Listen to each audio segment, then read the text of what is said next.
Sir, ಈಗ main 3 ಏನಲ್ conditions patients ನಮಗೆ ಬರೋವಂಥದ್ದು ಮೇನ್ ಪೈಲ್ಸ್, ಫಿಸ್ಟುಲಾ ಮತ್ತು ಫಿಶರ್. ಫಸ್ಟ್ ಫಿಶರ್ ಅಂದ್ಬಿಟ್ರೆ ನಿಮಗೆ ಕ್ರ್ಯಾಕ್ ಅಥವಾ ವೂಂಡ್ ಅಥವಾ ಅಲ್ಸರ್ ಇಂದ ಏನನ್ಕಿದಲ್ಲ. ಸೊ ಅದು ಮೇನ್ ಏನ್ ಕಾರಣಕ್ಕೆ ಆಗುತ್ತೆ ಅಂದ್ರೆ ಮೇನ್ಲಿ ಕಾನ್ಸ್ಟಿಪೇಷನ್. ಸೊ ಮೋಷನ್ ತುಂಬಾ ಹಾರ್ಡ್ ಹೋದಾಗ ಅಥವಾ ತುಂಬಾ ಲೂಸ್ ಮೋಷನ್ ಅಥವಾ ಡೈರಿಯಾ ಆದಾಗ ಅಥವಾ ತುಂಬಾ ಆಟೋಮಿನ್ ಕಂಡೀಷನ್ ಅಲ್ಲಿ ಜಾಸ್ತಿ ಮೋಷನ್ ಆದಾಗ ಮತ್ತೆ ಬಾಡಿ ಹೀಟ್ ಗ್ಯಾಸ್ಟ್ರೈಟಿಸ್ ಜಾಸ್ತಿ ಇರುತ್ತಲ್ವ. ಸೊ ಇಂಥ ಪೇಷಂಟ್ಗೆ ನಿಮಗೆ ಅಲ್ಲಿ ಮೋಷನ್ ಜಾಗದಲ್ಲಿ ಕ್ರ್ಯಾಕ್ ಆಗುತ್ತೆ. ಸೊ ಇದನ್ನ ನಾವು ಫಿಶರ್ ಅಂತ ಹೇಳ್ತೀವಿ. ನೆಕ್ಸ್ಟ್ ಬಂದ್ಬಿಟ್ಟು ನಿಮಗೆ ಫಿಸ್ಟುಲಾ. ಫಿಸ್ಟುಲಾ ಅನ್ನೋದು ಒಂದು infective condition. So other 2 disease compare ಮಾಡಿದ್ರೆ ಇದು ಇನ್ಫೆಕ್ಟಿವ್ ಕಂಡೀಷನ್. ಸೊ ಅದು ಯಾವ ಪೇಷಂಟ್ ಅಲ್ಲಿ ಆಗುತ್ತೆ ಅಂದ್ರೆ ಮೇನ್ಲಿ ಅಂದ್ರೆ ಹಳೆ ಕೇಸಸ್ ಅಲ್ಲಿ ಅವರಿಗೆ ಪೀರಿಯನಲ್ ಆಪ್ಸಿಸ್ ಆಗಿರುತ್ತೆ, ಅದು ಸರಿಯಾಗಿ ಟ್ರೀಟ್ ಮಾಡಿರುತ್ತೆ. ಸೊ ಮತ್ತೆ ತುಂಬಾ ಒಬೇಸ್ ಇರೋರಿಗೆ ಏನಲ್ ಗ್ಲ್ಯಾಂಡ್ಸ್ ಅಲ್ಲಿ ನಿಮಗೆ ಇನ್ಫೆಕ್ಷನ್ ಆಗುತ್ತೆ. ಸೊ ಅದು ಡೆವಲಪ್ ಆಗ್ತಾ ಹೋಗ್ತಾ ಟನಲ್ ತರ ಫಾರ್ಮ್ ಆಗುತ್ತೆ. ಸೊ ಒಂದು ಓಪನಿಂಗ್ ಹೊರಗಡೆ ಇರುತ್ತೆ ಲೈಕ್ ಎಕ್ಸ್ಟರ್ನಲ್ ಸ್ಕಿನ್ ಅಲ್ಲಿ, ಇನ್ನೊಂದು ಏನಲ್ ಮ್ಯೂಕೋಸ್ ಅಲ್ಲಿ ಇರುತ್ತೆ.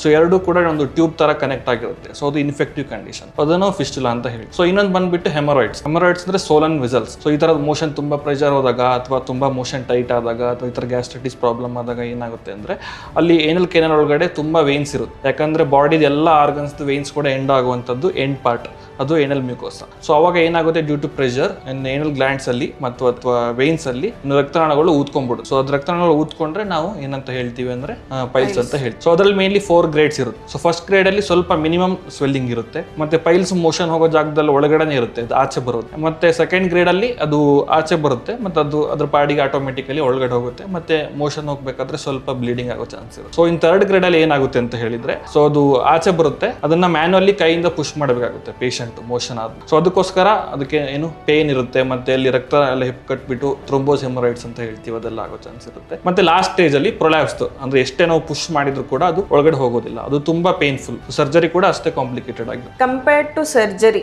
ಆಯುರ್ವೇದದಲ್ಲಿ ಸ್ಕೀಲಿಂಗ್ ಅರ್ಥ ಆಯುರ್ವೇದಿಕ್ ಹಾಸ್ಪಿಟಲ್ ಅಲ್ಲಿ ನಮಗೆ ಏನ್ ಡಿಫ್ರೆನ್ಸ್ ಇದೆ ಮೋಡ್ ಆಫ್ ಅಪ್ರೋಚ್? ಓಕೆ, ನಾವೀಗ ಅಂದ್ರೆ ಕಂಟೆಂಪ್ರರಿ ಸೈನ್ಸ್ಗೆ ಹೋದಾಗ ನಿಮಗೆ ಸರ್ಜರಿ ಒಂದೇ ಆಪ್ಷನ್ ಇರುತ್ತೆ, ಅಂದ್ರೆ ಹೈಯರ್ ಕಂಡೀಷನ್ಸ್ ಅಲ್ಲಿ. ಮತ್ತು ಲೋವರ್ ಡಿಗ್ರಿಯಲ್ಲಿ ನಿಮಗೆ ಬರೀ ಮೆಡಿಸಿನ್ಸ್ ಇರುತ್ತೆ.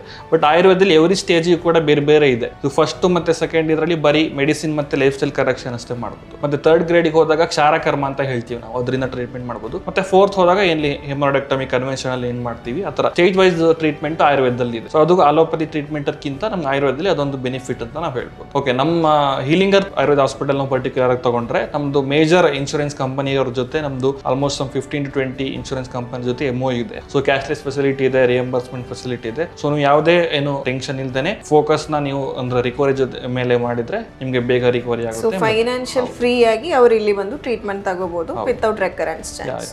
Thank you.